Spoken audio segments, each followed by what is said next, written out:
भगवते शिवानन्दाय। ॐ नमो भगवते चिदानन्द।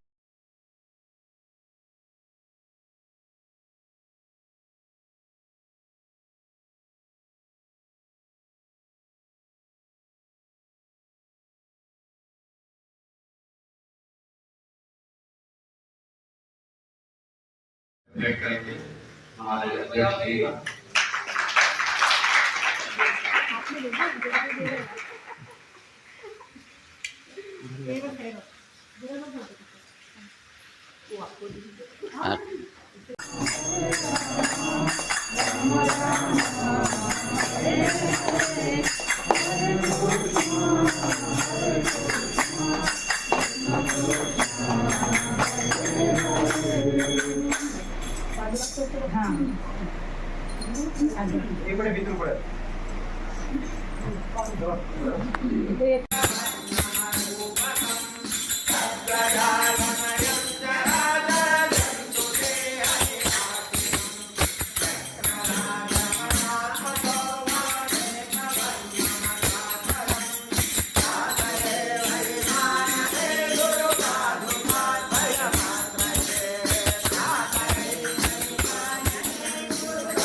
शिवानन्दयोगेन्द्रानन्दमूर्तिं हरे दिव्यनाम स्वयं कीर्तयन्तं हरे पादभक्तिं सदा बोधयन्तं हरे पादपद्मश्च भृङ्गं भजेऽहं शिवानन्दयोगेन्द्रानन्दमूर्तिं शिवानन्दयोगेन्द्रानन्दमूर्तिं जराजरादिकबल्यसम्पीडितानं सदारोग्यदं यस्य कारुण्यनेत्रं भजेऽहं समस्तार्थसेवाधुरीणं शिवानन्दयोगेन्द्रमानन्दमूर्तिं शिवानन्दयोगेन्द्रमानन्दमूर्तिं सदा निर्विकल्पे स्थिरं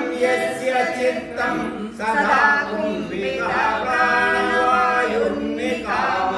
सदा योगनिष्ठं निरीहं भजेऽहं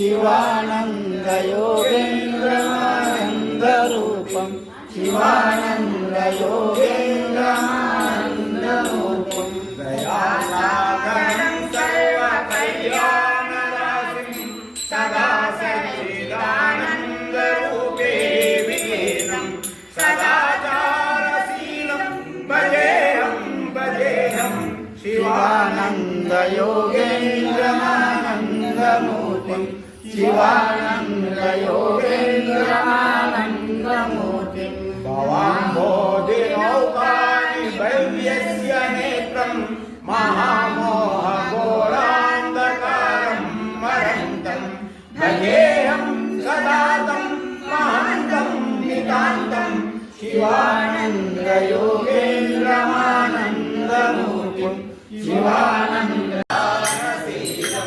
सदा सुप्रसन्नं दयालुं भजेऽहं शिवानन्दयोगेन्द्रानन्दमूर्तिं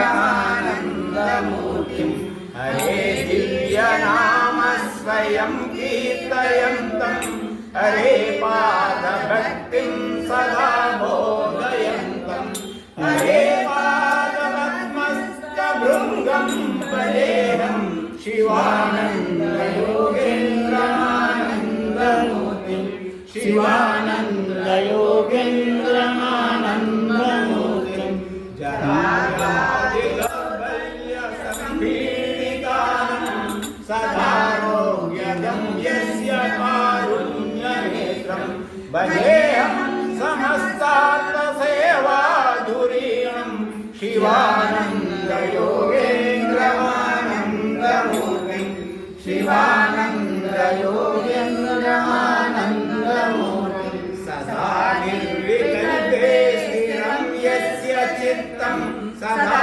कुम्भिता प्राणवायुर्निकामं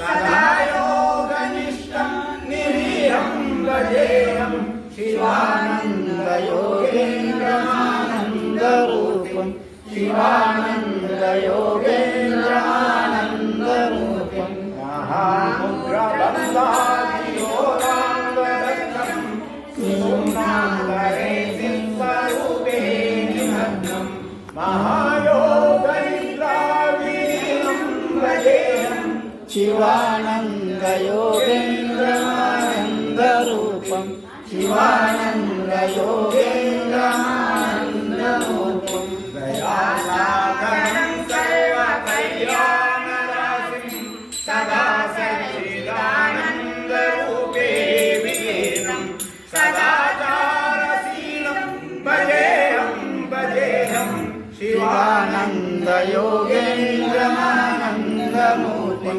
शिवानन्दयोगेन्द्रमानन्दमूर्तिं भवाम्भोधिनौकानि भव्यस्य नेत्रं महामोहघोरान्धकारं मरन्तं भजेऽहं सदा तं महान्तं नितान्तं शिवानन्दयोगेन्द्रमानन्दमूर्तिं शिवानन्द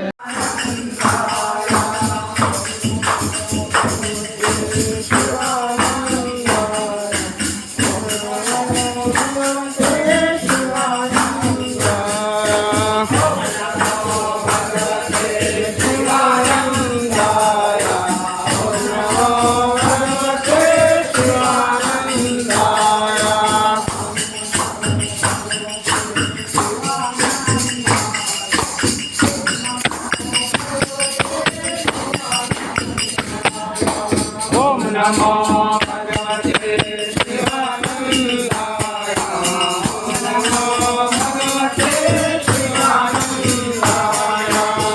शिवानन्दाय नमः ॐ शिवानन्दाय नमः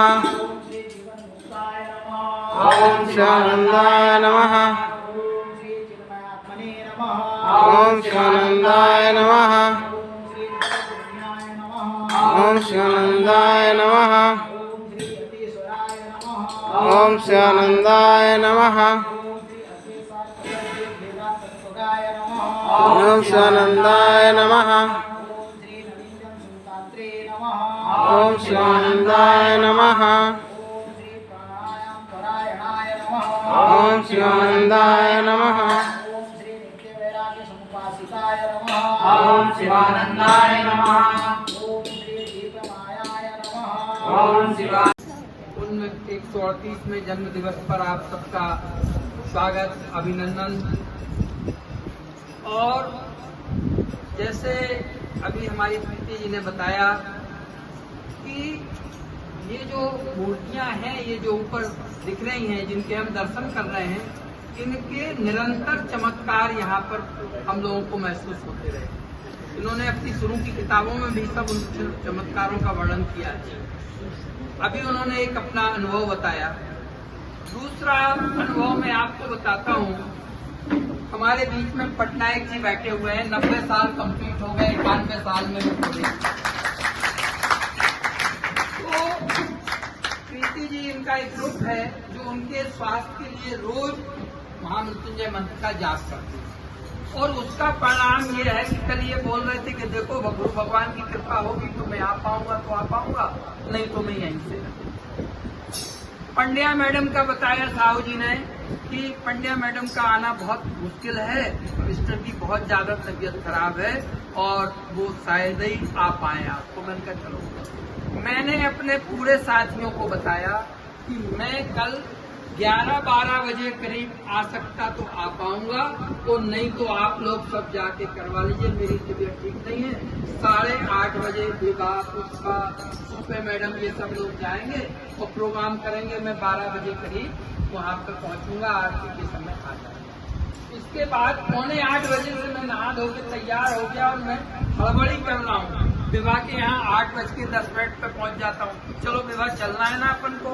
सुपे मैडम के 8:20 पे पहुंच गया और यहाँ आके सब तैयारी करने लगे। फिर मैंने कहा मैं 9:45 बजे यहाँ से मैं 9:40 पे गया था और मैंने कहा मैं आराम करूंगा और 12 बजे आऊंगा। 10:10 पे चमत्कार होता है और ये हमारी राम की गाड़ी फोन करती कि हम तो पहुंच गए। तो हमने कहा हम वहां से चल दिए और फिर लगातार तो ये जो चमत्कार है, मेरे मन में एक और चीज आपको जो बताना थी। ये तो बहुत बड़ी भगवान की कृपा है। पटनायक जी की भी इच्छा थी कि यहाँ पर कॉन्फ्रेंस हो दिव्य जीवन संघ की, और उनके जीवन काल में ही ये मुरारी जी राव लोगों ने ये बीड़ा उठा लिया और ये 10वीं छत्तीसगढ़ कॉन्फ्रेंस यहाँ हो रही है भिलाई में। और ये 28, 29, 30 दिसंबर को इसी वक्त में। इसमें स्वामी जी लोग ऋषिकेश से आएंगे, उड़ीसा से आएंगे और पूरे छत्तीसगढ़ के लोग भी इकट्ठे होंगे। नीलमणि जी का भी, उनको भी निवेदन किया गया है कि 3 दिन थोड़ा सा वो सत्संग आप लोगों को करें। तो ये गुरु भगवान की कृपा होती है। और एक बार संकल्प मन में आता है, तो संकल्प कितने तेज होना चाहिए, कितने स्पष्ट होना चाहिए। आज से पिछले 1.5 साल, 1 साल, 1.25 साल पहले पटनायक जी हमसे बोल रहे थे कि दुबे जी तबीयत तो बहुत खराब चल रही है, अभी सेक्टर 9 से आया हूँ, कुछ ऐसी व्यवस्था हो जाए कि कुंभ का स्नान हो। तो बोले हम लोग यहाँ से कुंभ के लिए चलेंगे। ये बात पुरानी हो। उसके बाद और तबीयत काफी बिगड़ की गई, फिर ठीक हुई। अब ये उनके बेटे आ गए हैं, तो बेटे के साथ बोले अब हमको कोई प्रॉब्लम नहीं। अब बोले एक अंतिम इच्छा एक और रह गई। पंड्या मैडम के यहाँ उन्होंने कहा था कि गुरु भगवान हमको कृपा करके अब अगले वाले गुरु पूर्णिमा पे आप दर्शन मत कराना, लेकिन हमारे को अब आप मुक्त कर दो। परंतु उनकी अब ये इच्छा नहीं है। उनकी एक तो प्रतिज्ञा है, हमारे लिए जो आशीर्वाद है तो दुबे जी आपके कंधे पे जाएंगे। तो मतलब मेरे को अभी तब तक को तब तक के लिए मेरा आशीर्वाद। दूसरा ये अभी कल क्या कह रहे थे जब मेरी बात की परसों, बोले अब अंतिम एक बार और ऋषिकेश चलना है और वृंदावन चलना है, फिर जो कुछ होना है तो होता है। सदगुरु भगवान की जय। तो इच्छा शक्ति जितनी हमारी प्रबल होगी, हमें सफलता उतनी, मन नहीं गिरना देना। एक मन में ये आ रहा था कि शिवानंद स्वामी ने जो अपना स्थान योग बताया है, सेवा, प्रेम, दान और अपने आत्ममंथन, आत्मचिंतन, भले बनना, भले करना, ये उनकी जो 8 शिक्षाएं हैं, स्वाध्याय, इन सब शिक्षाओं के लिए शिवानंद आश्रम में तो सब कुछ होता है, पर मैंने कहा कि हम लोग सेवा दान के नाम पर कुछ नहीं करते, केवल अपने कल्याण के लिए गीता अध्ययन करते हैं, स्वाध्याय करते हैं, भगवान का पूजन पठन करते हैं। शिवानंद आश्रम में तो बहुत सब कुछ होता है, गौशालाएं हैं, कुछ आश्रम की सेवा है, हॉस्पिटल है, पर हम लोग अपनी लोकल ब्रांच पे क्या करते हैं? तो मैं ये भाव मेरे अंदर था कि हम लोगों को भी कुछ करना चाहिए। प्रीति मैडम का तो ये है कि कम से कम ये अपनी बुक लिख के सब लोगों को बांटती हैं, कितना पढ़ते हैं, कितना कुछ करते हैं, तो ये एक बहुत बड़ी सेवा है। ये जो है ज्ञान का दान है, किसी को ज्ञान ये भी करके वो संबोधित करते हैं। पर हम लोग जो सब साधक लोग हैं, हम लोगों को भी कुछ प्रयास करना चाहिए कि हम भी कुछ सेवा के भाव करें। तो हमारी इतनी 4 ब्रांचें यहाँ हैं, कुछ ऐसा करके कि बना लें कि हफ्ते में एक दिन टाइम निकाल के किसी हॉस्पिटल में जाना है और हॉस्पिटल में उनको कम से कम अपनी वाणी से उनको दान करना है, वाणी का सब इस तरह से हमको प्रयास करना चाहिए, ऐसा मन में विचार आता है। और जैसे प्रार्थना करते हैं महामृत्युंजय मंत्र, स्वामी जी का आपको उदाहरण मालूम है कि कोई अगर बंदर मर गया तो उसके लिए भी खड़े होकर श्री जी महाराज प्रार्थना करने लगते थे महामृत्युंजय मंत्र। तो हमको भी सब जगत कल्याण के लिए सार्वजनिक रूप से नहीं, इंडिविजुअल रूप से प्रयास करना चाहिए कि किसी एक के लिए, किसी एक इसके लिए, जहाँ आप कैंप में हम लोग रहते हैं वहाँ कैंप के वासियों के लिए किसी की अगर जरूरत है, ये सब आयोजन फूल पुष्प मालाओं के तो खूब करते रहते हैं, पर कुछ सेवा को जिसको शिवानंद ने शिवानंद महाराज ने कहा है उसको अपने जीवन में हमको करना चाहिए। प्रेम सेवा, प्रेम दान, प्रेम से बात ही करना, वाणी का बहुत बड़ा महत्व होता है, तो इसको हमको प्रयास करना चाहिए। हमारी वाणी, अब देखिए चमत्कार हो रहा है, हमारी अभी आवाजें नहीं निकलती थी रोज, हम कीर्तन होता है रोज, हम लोग आधा पौन घंटे का कीर्तन करते हैं, तो हम अपनी तरफ से बोलते हैं मिसेज को तुम बोलो, बाकी सब लोग जुड़ के लोग बोलते रहते हैं, और अभी ऐसी आवाज निकल रही है बैटरी चार्ज हो गई, तो बैटरी चार्ज हो गई, तो बोलो सदगुरु भगवान की जय। और सब लोग इसी तरह से संकल्प लें, कुछ भी अपनाए, किसी का मोहल्ले का, हॉस्पिटल का बोलने का जो है ना,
ये सौभाग्य की बात है कि मेरे गुरु स्वरूप, मेरे गुरु लोग ही बैठे हैं, तो आप सभी के चरणों में वंदन। स्वामी शिवानंद महाराज जी, स्वामी देवानंद महाराज जी, चिन्मयानंद महाराज जी के चरणों में सादर प्रणाम। गोस्वामी तुलसीदास जी को सादर प्रणाम। आइए इस भजन के माध्यम से पूज्य महेश्वरानंद जी एक बात कहें, एक चीज समझ में नहीं आया राजेश, बोले कैसे कि रामायण वाले भी रस और गुरु जी भी रस, बोले हाँ, और एक बार ट्यूशन भी पढ़ाता, बोले हाँ, तो गुरु जी के ट्यूशन पढ़ाता तब फोकट में क्या नहीं पढ़ावा चाहिए, बोले तो बात बोले जाने हमारे स्वामी जी ने डॉक्टरी करे नहीं से और निःशुल्क डॉक्टरी करे, तो आपके जो उपयोग है शिक्षा के ऊपर उपयोग निःशुल्क होना चाहिए। तो इधर कहना कोई बात कह नहीं रही थे, समय के में लोग लेकर सब पाटर हैं सन्यासी को हम सब कारोबार करने लगते, तो हमारे आपस में चर्चा चलाए। और एक भी स्वामी शिवानंद जी महाराज के वो आश्रम के मैं वो कहना चाहता हूँ 1924 में वो मलाया मलेशिया का छोड़ के आकर यहाँ वो शुरुआत करी। 1932 और बाद 1936 में वो डिवाइन लाइफ सोसाइटी के स्थापना की। डिवाइन लाइफ सोसाइटी का एक दिव्य जीवन संघ। स्वामी जी एक बात कहे, बोले आपका संस्कार यदि दिव्य होगा तो आपका जीवन दिव्य होगा, और संस्कार यदि दिव्य नहीं है तो आपका जीवन भी दिव्य होने वाला नहीं है। और दो चीज पर मुख्य तो देखो लिखा है तेल भला बनो भला करो, ऊपर नारा रहे, और उधर 5 तरह के अलग अलग दया करो, दान दो, अनुभव करो, आत्म विश्लेषण करो, और उधर सबसे बड़े बात रहे कि गरीबों में मदद करो। और ये सबसे बड़े बात में देखें स्वामी शिवानंद जी हम कोनो जगह आयोजन करते हैं प्रसाद आदि पे दोनों लेकर ले, और ये मन पूरा प्रसाद बांटने की कोशिश करते। काबर हमारे स्वामी जी ने वो दोनों हाथ से निरंतर बांटे हैं।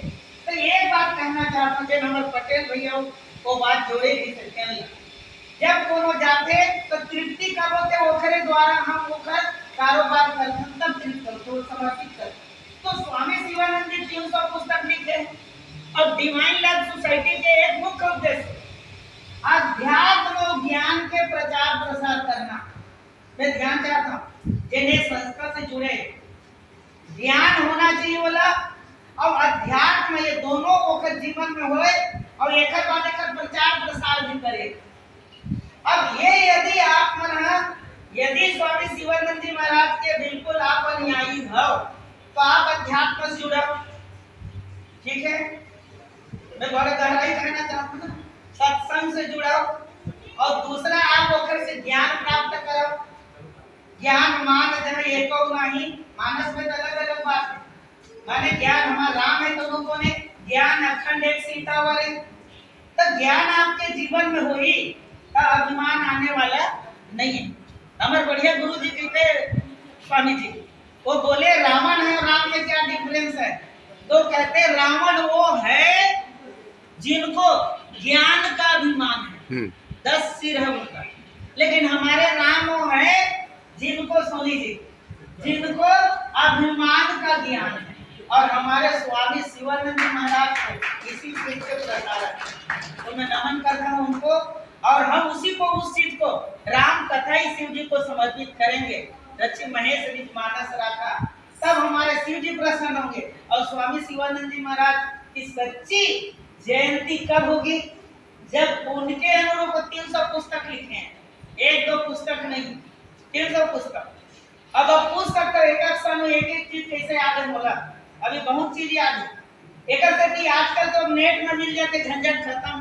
पहले हमार पुस्तक दे दे परेशान इस महेश्वर तब पुस्तक नहीं पढ़ा नहीं लान के दे ये स्थिति रही थी। अब तो जब जरूरत पड़ते नेट खोल लो और का है पूरा सब चीज पता कर लो, मस्त चर्चा कर।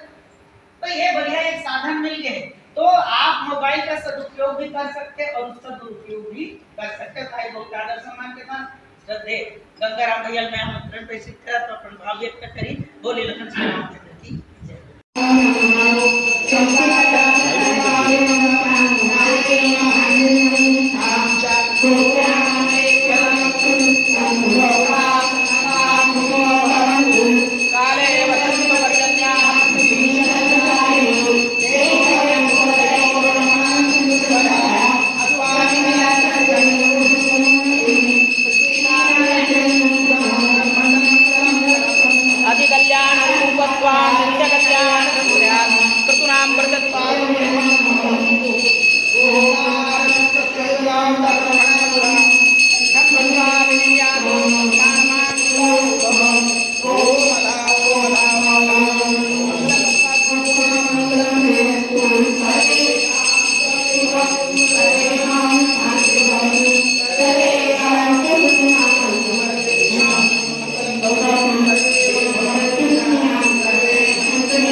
बल से मैं बलवान, बाबा तू मेरा भगवान। तेरे चरणों में ही रहना जब तक मेरे तन में प्राण। मेरे बाबा